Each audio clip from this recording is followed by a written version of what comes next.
Hello friend, this is Shivani John. Welcome to Easy Path Education. आज हम बात करेंगे placement, formative, diagnostic and summative assessment के बारे में। So first is placement assessment. Placement assessment instruction देने से पहले किया जाता है टीचर के द्वारा। सो प्रीवियस नॉलेज चेकआउट करने के लिए टीचर प्लेसमेंट असेसमेंट का हेल्प लेती है, ये जानने के लिए कि बच्चों को पहले से कितना आता है और कितना नहीं आता। तो इसके लिए प्लेसमेंट असेसमेंट किया जाता है। इट मीन्स ये बिफोर द इंस्ट्रक्शन किया जाता है। Second is formative assessment. Formative assessment करते हैं ड्यूरिंग द लेक्चर या फिर ड्यूरिंग द कोर्स। जो असेसमेंट किया जाता है बच्चों का, वो फॉर्मेटिव असेसमेंट है। फॉर एग्जांपल मंथली टेस्ट लेना, यूनिट टेस्ट लेना या फिर वीकली टेस्ट लेना, बच्चों का क्विज लेना, एमसीक्यूज लेना। तो ये क्या हो गया, फॉर्मेटिव असेसमेंट। अब फॉर्मेटिव असेसमेंट के डेटा के बेस पे ही डायग्नोस्टिक असेसमेंट किया जाता है, ये जानने के लिए कि अगर बच्चे को किसी भी चीज में प्रॉब्लम आ रही है। फॉर एग्जाम्पल एक बच्चा है सौरभ, 8th क्लास का।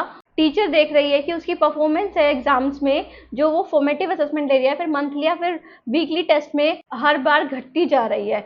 तो ये देखेगी टीचर, तो इसकी हेल्प से टीचर क्या करेगी, बच्चे का, सौरभ का डायग्नोस्टिक टेस्ट करेगी, ताकि वो जान सके कि उसको किस चीज में क्या प्रॉब्लम आ रही है और उसके बाद उसके लिए रेमेडियल एक्शन स्टार्ट कर सके, ताकि उसकी परफॉर्मेंस में इम्प्रूवमेंट आए आगे से। उसके बाद आता है समेटिव असेसमेंट। समेटिव असेसमेंट करते हैं after the course, after the completion of course हम समेटिव असेसमेंट करते हैं। ये डिसाइड करता है basically through out the year आपकी परफॉर्मेंस कैसी रही है। ये एक तरह से रिजल्ट ओरिएंटेड होता है या फिर आउटकम ओरिएंटेड होता है।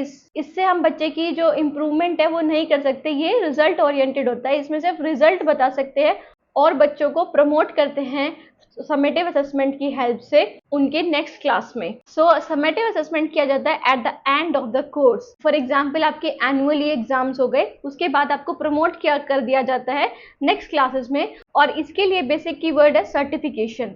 सबसे पहले प्लेसमेंट के लिए कीवर्ड है एंट्री बिहेवियर चेक करने के लिए।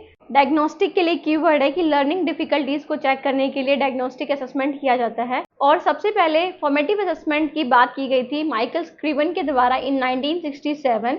और सबसे बड़ी बात, जो फॉर्मेटिव असेसमेंट होता है उसको हम असेसमेंट फॉर लर्निंग भी बोलते हैं। जो असेसमेंट लर्निंग को इम्प्रूव करने के लिए किया जाता है वो फॉर्मेटिव असेसमेंट। और दूसरा assessment of learning. It means कि जो भी हमने लर्निंग की है क्लास में, अपने कोर्स के दौरान, अपने कोर्स के एट द एंड, उसका रिजल्ट देखने के लिए जो हम असेसमेंट करते हैं उसको हम असेसमेंट ऑफ लर्निंग बोलते हैं, जिसको हम समेटिव असेसमेंट के नाम से भी जानते हैं। तो एक और आता है इसमें assessment as learning. It means कि बच्चा खुद की ही लर्निंग को एग्जामिन करता है या फिर खुद की ही लर्निंग को असेस करता है दूसरों की लर्निंग से या फिर अपनी प्रीवियस लर्निंग से, ये देखने के लिए कि उसने कुछ इम्प्रूवमेंट किया है या फिर वो और भी डाउन लेवल पर जा रहा है। तो ये थे डिफरेंट टाइप्स ऑफ असेसमेंट। काफी इंपॉर्टेंट है बीएड के एग्जाम में, यूजीसी नेट के एग्जाम में या फिर हर टीचिंग एग्जाम्स में।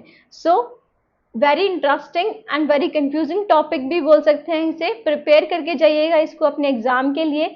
सीटेट वालों के लिए भी यूजफुल है, एचटेट वालों के लिए भी यूजफुल है, और जो यूजीसी नेट की तैयारी कर रहे हैं उसके लिए भी काफ़ी यूजफुल टॉपिक है ये। सो स्टूडेंट्स अपनी पढ़ाई भी स्टार्ट कर दीजिए अगर नहीं की है, क्योंकि यूजीसी नेट के एग्जाम को सिर्फ 1 महीना बचा है और आपको अच्छे से मन लगाकर तैयारी करनी है, ताकि आप फर्स्ट अटैम्प्ट में ही, अगर फर्स्ट नहीं है तो आप इस अटैम्प्ट में ही अपना यूजीसी नेट क्रैक कर पाए और आगे जाके आप पीएचडी में एडमिशन लेने के लिए एलिजिबल हो जाए या फिर असिस्टेंट प्रोफेसर के लिए।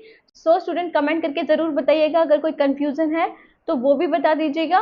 और वीडियो पसंद आई तो लाइक, सब्सक्राइब और शेयर करना ना भूलिएगा।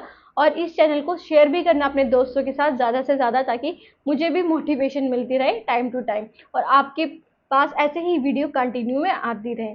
So student, thank you so much, have a nice day.